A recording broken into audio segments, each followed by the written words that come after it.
Like in that sense, you're saying that we should divide ourselves. You know, no, that's not what I'm saying. I'm saying There goes into the divide and rule. that's what I'm saying, like divide and rule. But isn't that a tool for oppression rather than liberation? Yeah, I guess so. I don't. But dividing and ruling, that's more of a tool used to not have a group of people have the same ideas. Say, for example, freedom. Like they wouldn't want us talking because, well, if she had an idea of freedom, she told me that, and she said, oh, and then I realized, oh, well, maybe that's a good thing, and then I told the rest of you. Like a telephone tree. Yeah, and then like all of a sudden, and then all of a sudden we're all thirsty for freedom. Mm-hmm. But what I wanted to go back on was that you said all forms of government are oppressive, but Are in some sense oppressive. Yeah, but I mean, yeah, we need certain limitations on freedom.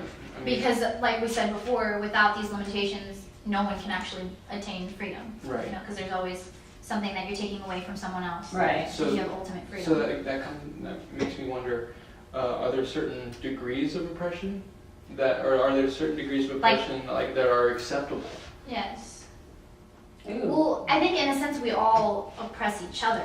Right. Do you know what I mean? Like. Well, like that kind of makes me think of like on a family scale how the parents oppress the kid to make sure they grow up with morals and values and like don't do this, don't do that. Because they feel like this is the kind of person you should become. Yeah, so I mean, I don't consider that a bad form of oppression, instilling values on someone. It's inherent.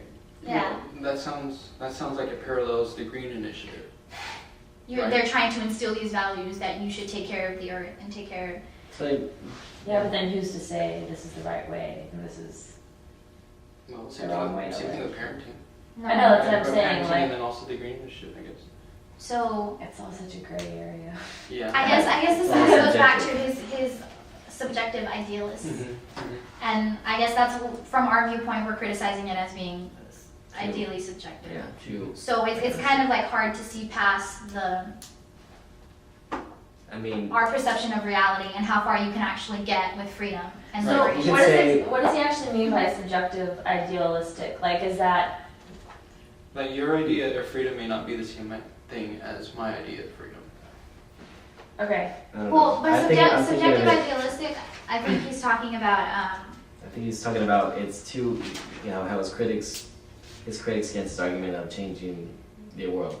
It's too ideological. It's too, it's his idea that that men and women can actually talk to each other. it's too It's like a fantasy fantasy. like. Men and women can't talk to each other, group up and They can't have this create communication. leaders and then change the world. That's your idealism. That's too idealistic. It's impossible. It's your subjective Okay. view. Well, because we bring in all our little like reality. We bring in reality and how hard it would really be to implement that, and we see it as a difficult task to achieve. And a lot of people don't want to go through that process, so we feel that it's just fantasy. Like, Okay. But to me, that seems essential to dialogue, though. Like in order for dialogue to happen, I have to have my perspective. You have to have your perspective. Well, that's why the revolutionary leader, like a tool they use is cultural synthesis, where like you are trying to combine everyone's background for that idealistic view. Like that's how I took it as. That's necessary because the whole oppressor counter idea of divide and rule is they're putting in instilling ideas about you that you're separate from other people. that you're different from someone else. I mean, that I'm different that's from counter. them, That's that counter we don't believe to the same things. unity, Right. division. So you're West Sider, you're North Sider, you're American, you're French, you're black, you're white, you're brown. Those are all ideas that were put into our minds and we grow up with that imply division and separation, and you only want to be with your own. Right. Yeah, and Like you two shouldn't collaborate. You guys shouldn't even. We shouldn't even try- be you discussing Is shouldn't it this even because try we're to talk women or about because it. we're white and brown? Both. Because you were from Two levels. a different community than I am from. Right. We've actually talked before, and it's really not that much of a community because I come from a retirement community where it's like, but Okay. if we were speaking stereotypically, then we shouldn't be having a discussion on. If you're adhering to the divided rule. Yes. It's also a very difficult boundary to overcome, especially since I think we're all very relatively similar background-wise, I would say. At this school? At Or us in this room. That's why it makes it so easy to us to connect and to talk But let's say you take somebody from this job I worked at. His name was Carlos. He had 2 kids. He had a kid. He had 17. He had a kid, and he had another kid coming. And this guy wouldn't.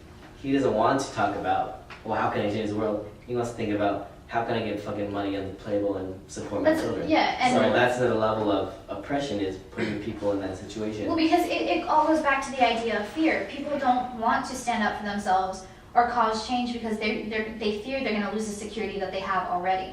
Yeah. Fear is one of the, I think, the most important like emotions that drive what you do. Mm-hmm. Because even in purchasing things, why do you get a vaccine? Why do you go buy certain things? Because you fear death. Yeah, you fear you'll get sick. You fear cold. You fear you're going to be homeless. Everything, all your decisions are based on fear. So fear is something that, kind of in itself is oppressive. You know what I mean? Mm-hmm. Well, that's true, because even on page 123, he says that that oppression could come out of. Hold on, let me rephrase that. 123. What paragraph? You mean 129? Oops, sorry. 129. Page 129. Oh my God. 129? 129. Yes, 129. In the second paragraph. Right, where it says, denying of communion of the revolutionary process, avoidance of dialogue with the people under the pretext of organizing them, of strengthening revolutionary power, or ensuring a united front is really a fear of freedom. So what the oppressors are doing is they're scared that that if I give the people power of freedom, that they're just gonna mess everything up, right? Like they feel like somebody needs to be in control. Because they fear these people aren't good enough to run the country without causing chaos. Right. Okay. Yeah. Fear. Yeah, because then it says it is fear or lack of faith in the people, but the people cannot be. So but the the oppressor cannot be oppressor. trusted. So the oppressor has fear as well. Like that's Yeah. the reason for the oppression is the person's they're fear. fearful of the oppressed because they don't want them to upset the balance. Because they feel like they're And better then the than oppressed them. are fearful of to stand up against the oppressor because they'll So lose fear is what they'll have. what's keeping us in the situation of oppressiveness. Yeah, because it takes And courage. if we get rid of this fear, then that's the first step in. It takes courage to unify and actually stand up and talk. Obviously, it's easier to just sit back and just take punishment and take that and say, Or adjust this to the oppression is situation. it's comfortable, so I'll just stand at this. But it takes courage to go through the change and the hardship that it takes to make the world a little better. Right. It takes a risk. Yeah, it takes a risk. And a lot of people aren't willing to lose. Yeah, they don't. I don't really they can't- Consistency. believe them. I'd be kind of scared to stand up. Especially what happens, it goes along with the dividing and ruling. You're scared to stand up because you think you're the only one that has these ideas or that no one else will back you up. So because you're divided by so many different like labels and communities that you just feel like no one would back you up and it would just be you. And that's where the whole You don't wanna be communion ostracized. of different like what page is that on? He talks about like coming together. Cooperation. That's where cooperation takes a big step in it. And unity for liberation on page 172. In the dialogical theory, the leaders must dedicate themselves to an untiring effort for unity among the oppressed and unity of the leaders with the oppressed in order to achieve liberation.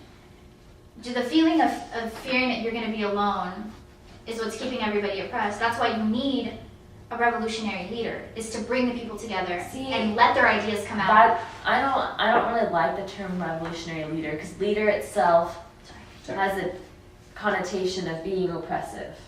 And that's addressed. I know, but like I don't know. But leader, how is leader oppressive to you?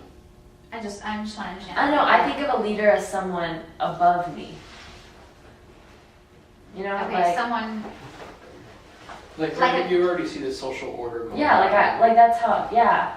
So. He fights that by saying that you need somebody to mediate the masses, because if everybody wants to talk at once, obviously no one's gonna get hurt. So you need to mediate, and you need to allow for somebody to instigate questions. So Well, then so it a should leader. be a revolutionary mediator, Mediator. and not a leader. A leader in That's this sense is particular. more of a director. How about like facilitator?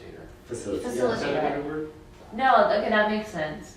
But I guess maybe he uses the word leader because it takes so much courage to actually get these people together. You are taking an extra step, Like risking yourself. risking more than others Yeah. are. Well, And that You're- takes a you're lot putting of a the